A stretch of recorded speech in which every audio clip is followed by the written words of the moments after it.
Qu'est-ce que le discernement à la lueur de la pensée supramentale? Il est très important à l'homme de réaliser les pièges de l'esprit, car ce sont ces pièges qui déterminent la qualité de vie et qui allouent une marge plus ou moins grande d'erreur, sujette à rendre pénible la vie humaine au-delà d'une telle justification. Et l'homme, naturellement, en est la victime. Tant que l'homme n'a pas compris les principes de base concernant le rapport entre l'esprit en lui et l'intelligence de l'esprit qui lui souffle des pensées, il lui est impossible de discerner parfaitement si telle ou telle pensée lui est bénéfique, humainement parlant, ou si elle ne lui sert qu'à dépasser certaines limitations psychologiques dues à son manque de maturité et d'expérience. Les hommes ont l'impression qu'ils sont sur le plan matériel pour souffrir, lorsqu'en fait, ils souffrent parce que leur niveau d'intelligence et de discernement est insuffisant pour contrecarrer tous les efforts de l'esprit en eux qui ne cherchent qu'à provoquer des situations afin que l'homme, selon l'expérience de ces situations, en arrive à comprendre comment bien vivre sa vie.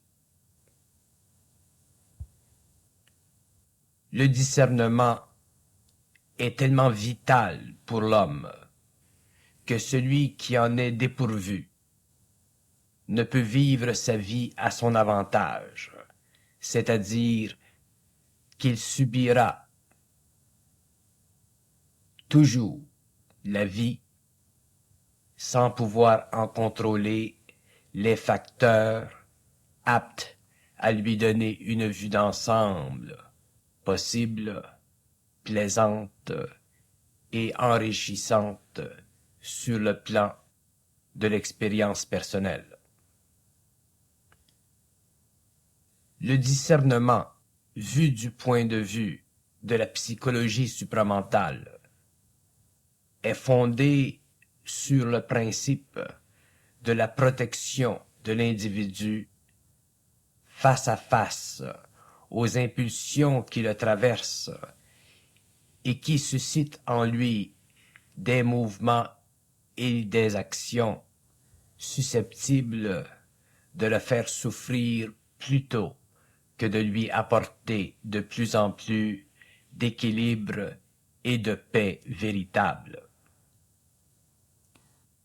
Le discernement correspond à une haute faculté de l'esprit de l'homme, et sa puissance ne s'acquiert que lorsque l'homme a finalement réalisé qu'il n'est pas sur le plan matériel pour souffrir, mais qu'il souffre à cause de son ignorance des lois de l'esprit.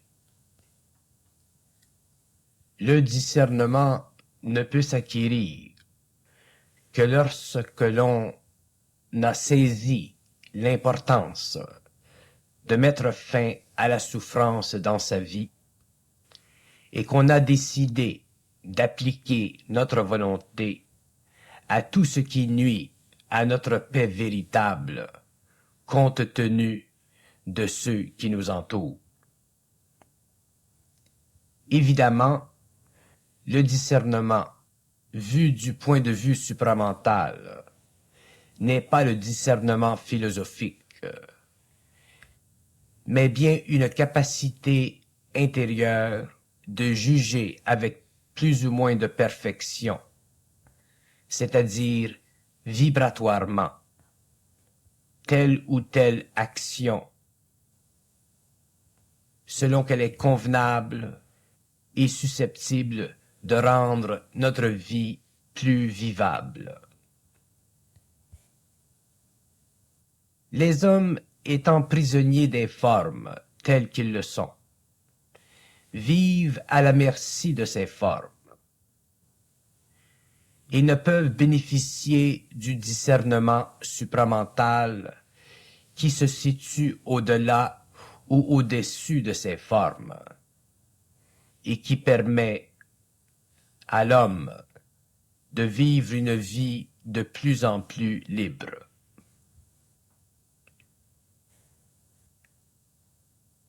Tant que nous n'avons pas réalisé que nous avons assez souffert, tant que nous n'avons pas réalisé qu'il doit y avoir un terme à la souffrance, nous ne pouvons appliquer notre volonté aux facteurs dans notre vie qui sont responsables de cette souffrance.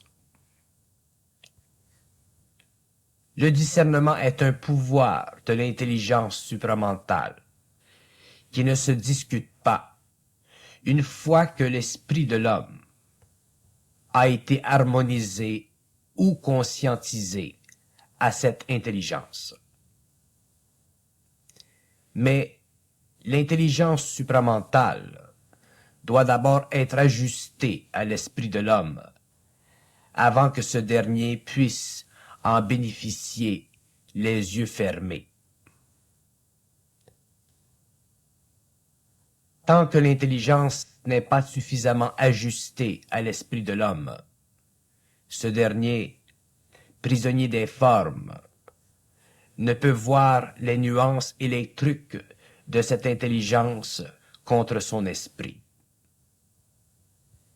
C'est alors qu'il fait expérience du premier contact avec l'intelligence supramentale et qu'il doit vivre certaines expériences en relation avec ce contact jusqu'au jour où, les souffrances aidant, il aura compris que l'intelligence supramentale en lui fait réellement partie de lui lorsqu'il a su la comprendre.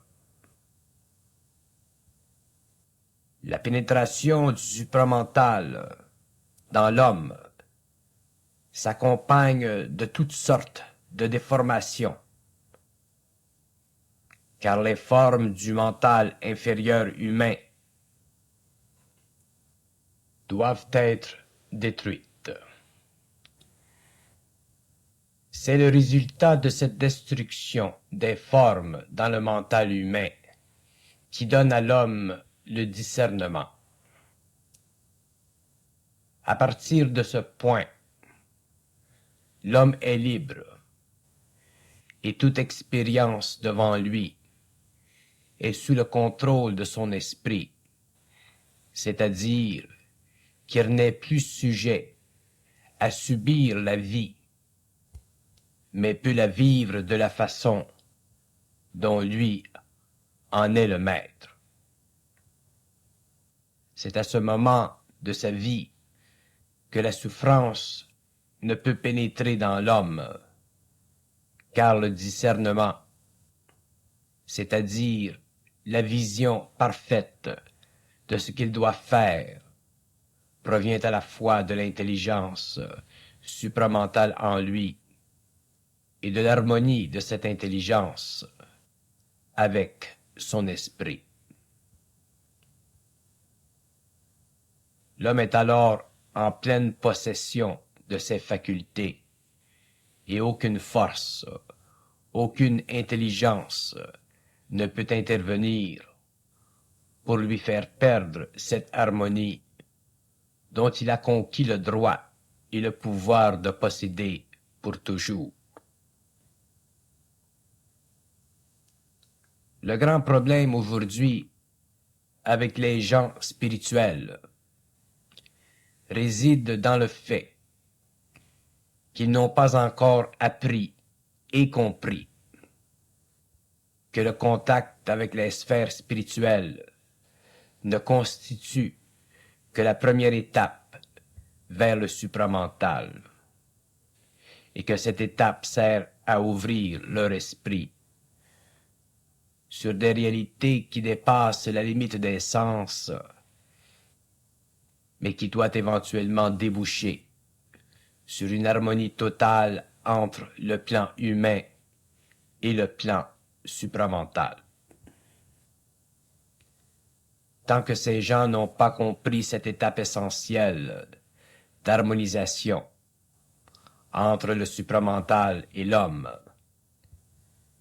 ils sont sujets à vivre des expériences de toutes sortes, expériences souvent très pénibles parce qu'ils n'ont pas compris que l'homme doit être harmonisé avec le supramental et que le supramental doit aussi être en harmonie avec l'homme.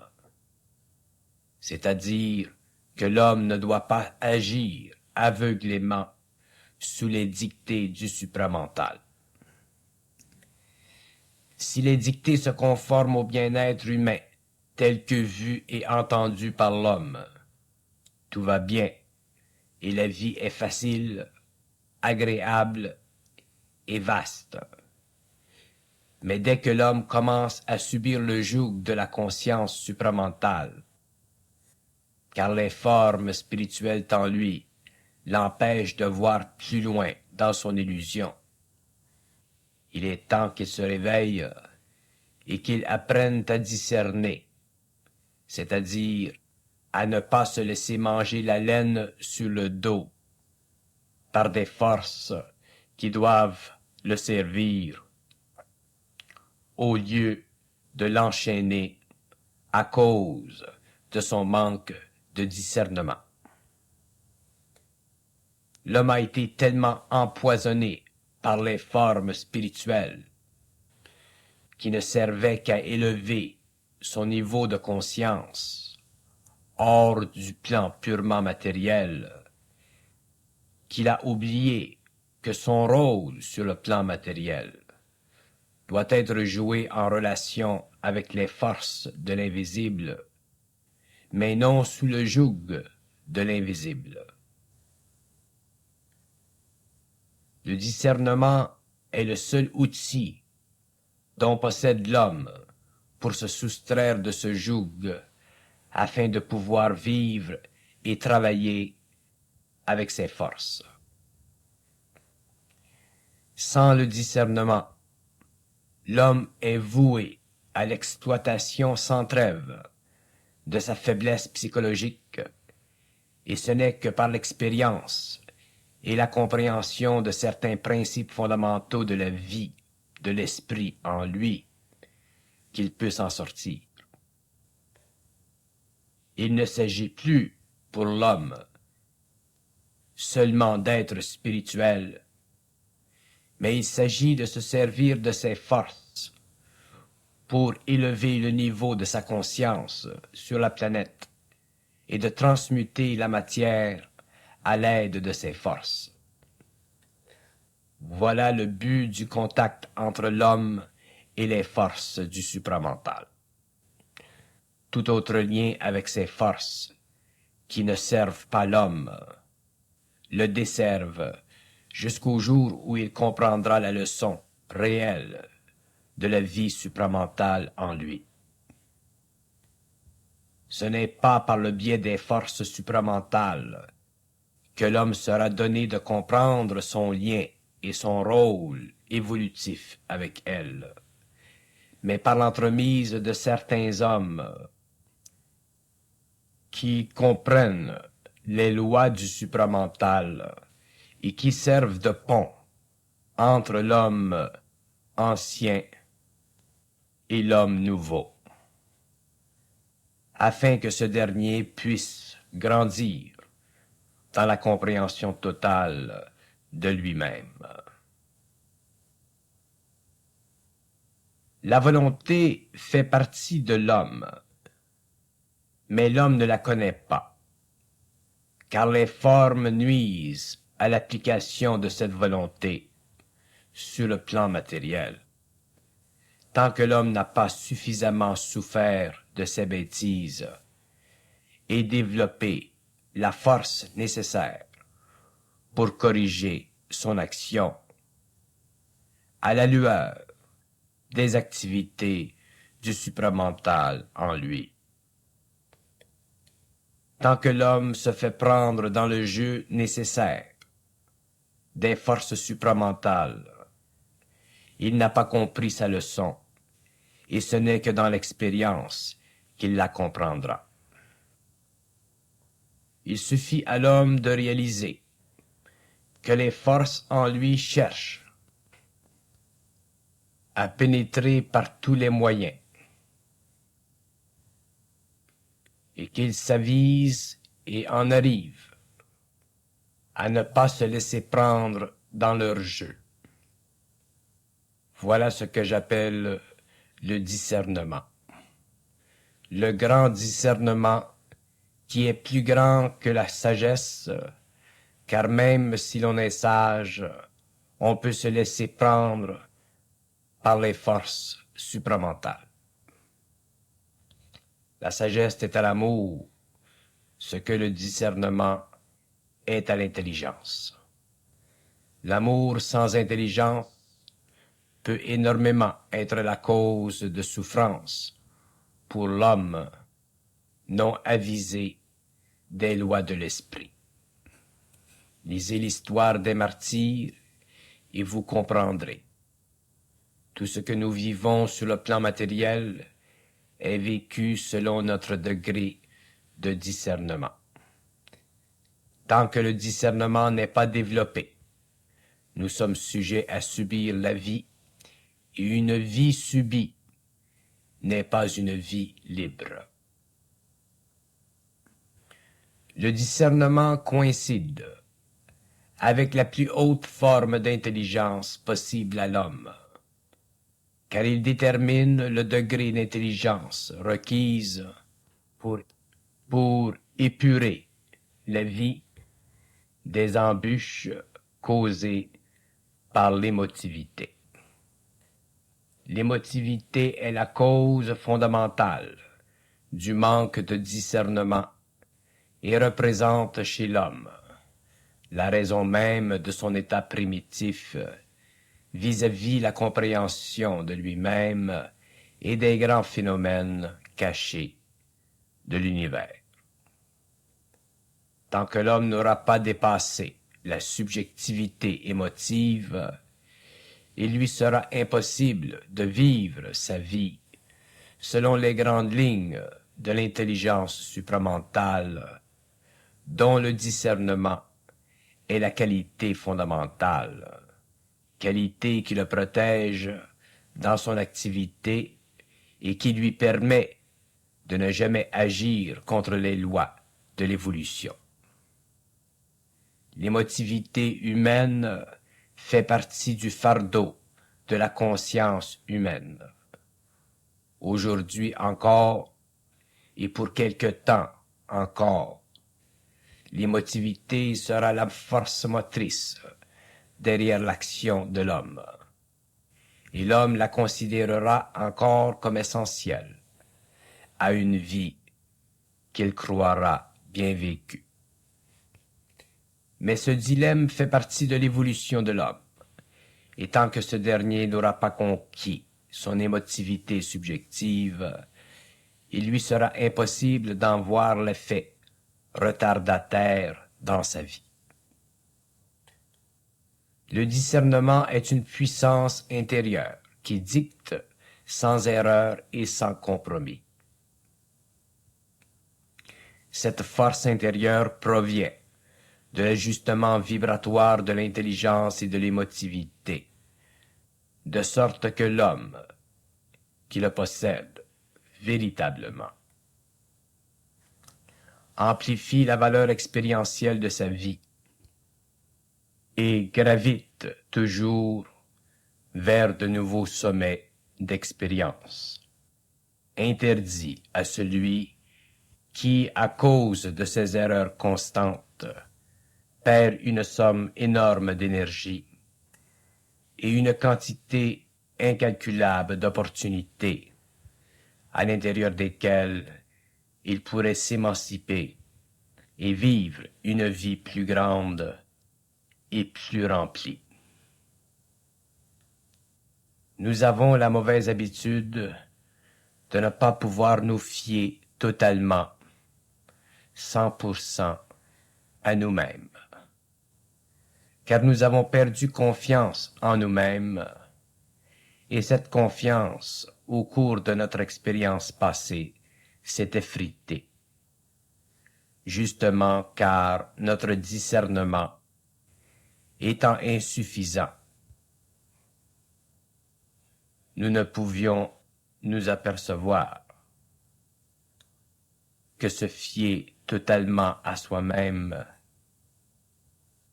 est une clé fondamentale de la vie supramentale. La pénétration de la conscience supramentale nous offre la possibilité de réaliser la nature même des erreurs que nous avons tendance à commettre, et ceci en relation avec des forces qui nous invitent à les faire tant que nous n'avons pas compris le jeu de l'esprit en nous. Dès que nous avons compris ce jeu, notre psychologie s'ajuste, se développe, et nous réalisons qu'il nous est nécessaire et possible d'agir avec une très grande clarté.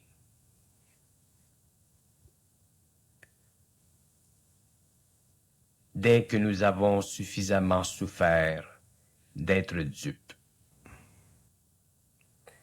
L'esprit invite des obstacles afin que l'homme apprenne par ses erreurs. En fait, il n'y a pas d'erreur réelle, puisque tout sert à l'évolution. Mais il y a des souffrances réelles qui peuvent être évitées lorsque l'homme a enfin compris la leçon. C'est pourquoi il nous est dit d'apprendre à ne pas croire l'esprit, mais à se fier sur notre intelligence et à puiser dans l'harmonie de notre intelligence ce que nous avons de besoin pour bien fonctionner et vivre agréablement. Mais l'esprit connaît nos faiblesses, et c'est ici qu'il nous tend le piège. Si nous nous habituons à ne pas nous faire cerner, nous apprendrons à voir à travers les pièges de l'esprit. Ceci est le discernement. Mais trop souvent, nous avons besoin de plusieurs expériences avant de pouvoir voir à travers le jeu. Mais lorsque nous avons bien saisi, il nous est impossible de ne plus voir clair. Ensuite, il y aura un autre piège, et ainsi de suite jusqu'au jour où, devenus très vifs d'esprit, les forces supramentales n'auront plus de travers à faire sur notre esprit, et nous pourrons enfin bénéficier totalement de l'intelligence supramentale en soi. Mais il faut d'abord commencer par réaliser que tout rapport entre l'homme et les forces supramentales est un rapport de perfectionnement. Et ce perfectionnement ne vient que graduellement, de sorte que le discernement, lui aussi, nous vient avec le temps. Plus le combat entre les forces et l'homme s'accentue, plus sa volonté est grande de ne pas souffrir. Moins alors il souffre, plus il est centrique, et plus son discernement est grand. Tant que l'homme vit aux dépens de sa spiritualité, plus il est sujet au jeu de l'esprit, car déjà, de par sa spiritualité, il accepte les jeux de l'esprit. Mais la souffrance imposée par les obstacles lors du rapport entre l'homme et les forces supramentales éventuellement doit prendre fin, car l'homme se refuse alors de souffrir. Sa sensibilité à la souffrance ayant été accrue à cause du contact avec les forces, doit à un certain point diminuer et enfin s'éteindre complètement, car l'homme a enfin développé le discernement qui est sa grande protection contre la souffrance de toutes sortes. L'esprit en lui est alors impuissant à faire souffrir l'homme, et c'est à ce moment que ce dernier est prêt à travailler avec lui, avec les forces dont il devait connaître les mécanismes d'action dans la vie afin de pouvoir travailler avec elles. Tant que l'homme n'a pas le discernement, les forces seront obligées, de toutes les façons, de l'amener à ce discernement. Si elles n'y parviennent pas, elles devront remettre à un autre temps le rapport réel avec lui, car son immaturité risquerait de troubler le plan de vie qu'elles ont pour la nouvelle humanité.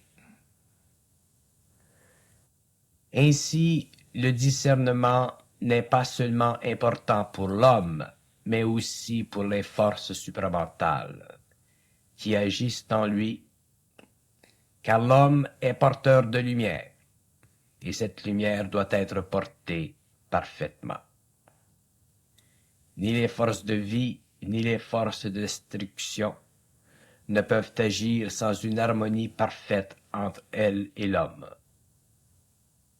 Dans le cas des forces de destruction, l'homme est esclave de ces forces et dominé par elles, de sorte que le discernement est impossible. Dans le cas des forces de vie, l'homme doit acquérir le discernement afin de pouvoir exercer librement son pouvoir sur les plans inférieurs, mais toujours en harmonie avec l'intelligence universelle en lui. Le discernement n'est pas seulement une prérogative de l'homme conscientisé et harmonisé mentalement aux forces de la lumière, mais une nécessité qui doit être convenue de par la relation entre l'homme et les forces de la lumière, qui opèrent en lui et se servent de lui comme canal. Il est bien évident que les forces de vie ne pourront jamais se servir comme canal d'un homme qui n'a aucune maturité, aucun discernement. C'est ici qu'elles interviennent afin qu'il apprenne par son expérience à harmoniser son intelligence avec la leur. Ceci dépend toujours de l'évolution de son émotivité, car c'est par elle qu'il doit passer avant de reconnaître jusqu'à quel point il en est affecté dans toutes ses actions et dans... Le discernement est une force puissante de l'esprit dans l'homme qui le lie à lui-même, c'est-à-dire qui le lie à cette partie de lui-même qui est infinie et parfaite. Le bouclier de l'ego contre cette force réside dans l'attachement de l'homme pour la valeur psychologique de ses émotions et de ses pensées personnelles, qui n'ont pas encore été imprégnées par le feu de la lumière, feu qui détruit tout ce qui est sujet à retarder la formation du canal dont doivent se servir les forces de l'esprit pour créer dans l'homme les conditions idéales à leur mouvement vers la matière. Les forces de l'esprit ne sont pas absolument en contrôle des plans inférieurs, et elles doivent le devenir avec le temps, car ce sont les forces de l'esprit qui imprègnent tout de la marque du divin dans le cosmos. Tant que cette marque ne sera pas répandue sur la terre, l'homme sera forcé de vivre une transformation de ses principes afin que ce règne arrive et que se manifeste sur le plan matériel le règne de l'esprit. Le discernement est le résultat de cette pénétration de l'esprit dans l'homme, et tout ce que manifeste l'homme doit être en mesure de refléter cette pénétration. Mais l'ego de l'homme craint le discernement, car l'ego veut plutôt goûter de la vie de la façon dont il la conçoit, plutôt que de la façon dont elle doit être vécue. C'est pourquoi l'ego inconscient n'a pas de pouvoir de vie, car pour posséder le pouvoir de vie, il faut être dans la vie réelle, c'est-à-dire qu'il faut vivre la vie selon les lois de la vie, et c'est le discernement qui nous donne ce pouvoir, car il fait partie de l'intelligence de la vie, et non de l'attitude de l'homme envers la vie. Tant que l'homme n'a pas suffisamment compris les lois de l'esprit en lui, il lui est impossible d'avoir un discernement suffisant pour comprendre et correspondre parfaitement dans son action avec la nature même de la vie. Cette absence de discernement l'empêche de faire certaines choses sur le plan matériel, susceptibles à réorganiser la matière vibratoire dont il est composé, afin que s'installe en lui une vibration supérieure, vibration qui doit le rapprocher de la conscience totale et parfaite. Le discernement ne peut jamais correspondre avec les appétits de l'ego, car l'ego n'a pas le discernement, puisqu'il est en dehors du discernement. Le discernement n'est pas de l'homme, mais grandit dans l'homme, lorsque ce dernier grandit dans la lumière de la conscience supramentale.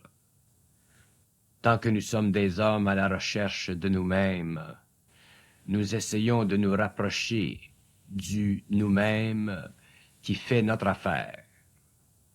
Illusion très grande et très grave, car le nous-mêmes qui fait notre affaire est une projection de notre ego, et cette projection n'est pas sujette à remplir les fonctions créatives d'un ego conscientisé, mais d'un ego dont la vision est teintée par une énergie qui suscite en lui un amour propre, c'est-à-dire un reflet qui lui permet de se mesurer face à lui-même ou face aux autres.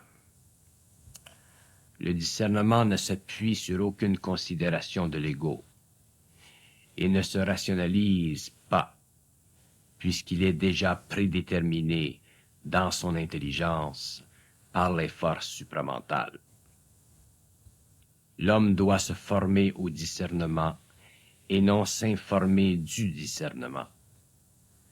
Le discernement est une condition de l'esprit universel, à travers l'esprit de l'homme, et ce n'est que lorsqu'il a suffisamment évolué émotivement et mentalement que ce discernement devient une seconde nature, un aspect naturel de son comportement. Si l'homme vivait constamment dans le discernement, sans pouvoir comprendre qu'il vivait dans l'esprit universel, il lui serait impossible de supporter la valeur de ses actions, car il ne comprendrait pas, de par son ego, les raisons du discernement. Or, le discernement ne se comprend pas dans la mesure de sa logique, mais dans le cadre de la force qui s'opère en soi lorsqu'il est vécu. Toute intelligence véhicule plus ou moins de discernement. Mais ce n'est que dans la conscientisation de l'homme que le discernement devient la manifestation majeure et permanente de l'intelligence supramentale en lui. L'actualisation de l'homme sur le plan matériel l'instruit toujours de ce qu'il devrait faire, mais l'inconscience de l'homme est tellement grande qu'il ne prend pas conscience de cette intelligence en lui, et c'est pourquoi on dit que l'homme n'a pas de discernement. Il doit toujours se servir de son intelligence rationnelle pour décider, entre parenthèses, de faire ceci ou de faire cela, alors qu'il devrait simplement faire. Mais pour que l'homme puisse se fier à une formule aussi simple de vie, ses corps doivent être ajustés, afin que l'émotivité et la logique ne viennent pas intervenir dans l'intelligence de l'esprit en lui. C'est alors qu'il possède le discernement, c'est-à-dire la possibilité de laisser passer le courant de l'intelligence universelle, sans y faire interférence. Tant que l'homme fait des efforts, il se construit une coquille d'énergie liée à sa volonté personnelle et à ses désirs. C'est alors qu'il agit contre les lois de la vie en lui et qu'il détruit sans s'en rendre compte le pouvoir de la force en lui. Cette force veut bien se manifester, mais l'ego doit lui en donner la chance. Or, tant que l'ego n'a pas compris les lois de la pénétration de cette énergie, en relation avec les facteurs qui l'en empêchent, il est forcé de se replier sur lui-même et, par le fait même, retarde son évolution vers le supramental. Le discernement est conclusivement la porte permettant à l'énergie du supramental de pénétrer dans l'homme et d'éclairer de plus en plus sa vision des choses. Sans le discernement, l'homme ne peut jamais être sûr de lui-même dans sa façon de vivre sa vie, et c'est alors qu'il empêche la vie de se manifester en lui d'une façon parfaite. L'éducation de l'homme est une boussole qui marque le nord afin que s'oriente sa personnalité. Mais ce n'est pas le nord véritable, car ce dernier ne peut être marqué que par une boussole qui n'est pas sous le contrôle de l'ego. Lorsque l'homme a découvert le nord réel, son orientation change, et le chemin de vie sur lequel il s'engage n'est plus le même. Il laisse alors derrière lui les anciens passages, pour pénétrer dans les passages secrets de la vie, dont lui-même devient l'explorateur par excellence. Une clé fondamentale du discernement peut nous aider à en saisir le sens profond. Chaque fois que l'ego doit formuler une décision et qu'il s'en empêche pour des raisons fondées sur l'émotivité subjective, sur la crainte ou sur toute autre raison dont il sait dans le fond de lui-même qu'elle n'est pas réelle et valable, il retarde le développement du discernement en lui-même. Il n'est pas facile de développer le discernement, car l'ego doit, dans ce mouvement de l'esprit en lui, laisser place à la vibration de l'esprit qui se manifeste intuitivement. Or, si l'ego prend trop de place, la vibration de l'esprit n'est pas perçue, et le discernement ne s'installe pas dans l'homme. Alors la vie continue à être vécue en dehors de la conscience, et l'homme doit continuer à souffrir cette vie qui n'est pas réelle. Trop souvent, l'homme se refuse de souffrir une décision fondée sur le discernement pour une brève période, et optera sans le réaliser pour une souffrance plus longue souvent beaucoup plus longue, qui devra durer des années à cause de ce refus. Il n'y a pas de substitut pour le discernement. C'est la clé fondamentale de toute vie, et nul autre que l'homme, par lui-même, peut en arriver à le reconnaître et à le vivre. Tant que l'homme s'impose des limites, il doit vivre ses limites. Tant qu'il croit savoir, il doit vivre la limite de sa croyance. C'est pourquoi l'individu se doit à un certain moment de sa vie considérer tout par le biais de la lumière en lui et éliminer tout obstacle à cette lumière. En fait, l'homme doit se donner le pouvoir de la clé, selon qu'il possède en lui-même assez de sagesse pour en saisir l'importance. Le discernement ne peut venir à l'homme tout d'un coup, car son ego prend trop de place, trop d'espace dans sa vie émotive et mentale. Selon qu'il réalise cette facette de son expérience, il lui sera de plus en plus facile de connaître le discernement et de voir les choses selon la vision intérieure, vision totalement inconditionnée par les émotions et les raisons de l'ego. Le discernement est la plus grande des grâces que l'homme peut connaître et avec laquelle il lui est possible de vivre afin de pouvoir plus tard créer selon les lois de la conscience universelle. Donner à l'homme la vie sans le discernement et il la détruira. Donner à l'homme le discernement et il fera avancer la vie jusqu'aux limites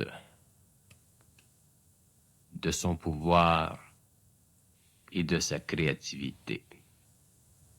Sans discernement, l'homme ne peut pas vivre. Il doit subir la vie et en souffrir.